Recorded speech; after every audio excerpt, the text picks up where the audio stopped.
Who was responsible in pushing that the former DBM Secretary Mina Pangandaman be given the DBM portfolio? Si Martin Romualdez. And how did he do that? Abay, dala niya sa bahay ni BBM yan eh. At yan nga daw ang magiging DBM Secretary. Hindi ko kilala yan. She should have that portfolio. Well, apparently, marunong daw sa proseso ng gobyerno. Marunong naman talaga. Sumobra nga lang ang dunong, hindi ginamit sa tama. So nung binigay niya yung kanyang approval, yung kanyang imprimatur, di yan na ang DBM Secretary. But was there something during that time that gave you pause, that sort of made you tentative about the decision, giving her, the former DBM Secretary Pangandaman, the budget portfolio? Go ahead. Sincerely, Carmina, wala na akong opportunity eh. Sapagkat nung dinala nung gabing iyon, right there and then, okay, siya ang DBM Secretary. Dahil nga dinala ni Martin Romualdez. Knowing what you know, that she resigned out of delicadeza, should this have been Pangandaman's reason, or even without the revelations of former Congressman Azaldi Co,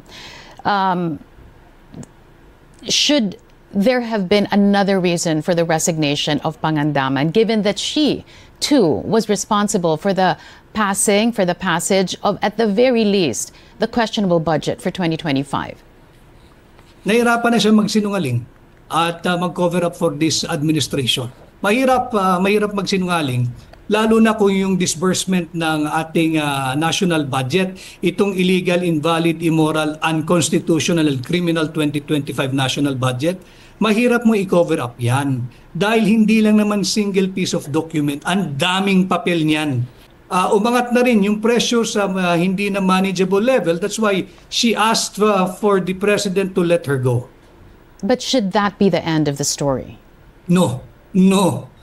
Nakita na natin eh. Sabi ko nga sa iyo, perception is everything. In a talk as serious as corruption and drug addiction in government, perception is everything. Pag nakita mo nagtatakipan na, wala nang maniniwala sa kahit anong proseso. At ito ay hindi ko lamang haka-haka bilang Pilipino.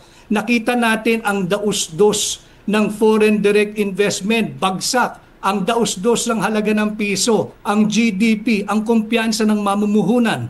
Even the President of South Korea binawi yung 28.5 or 28.8 billion peso loan ng South Korea sa Pilipinas. Bakit? Ang rason niya, simple, massive corruption and looting of public funds.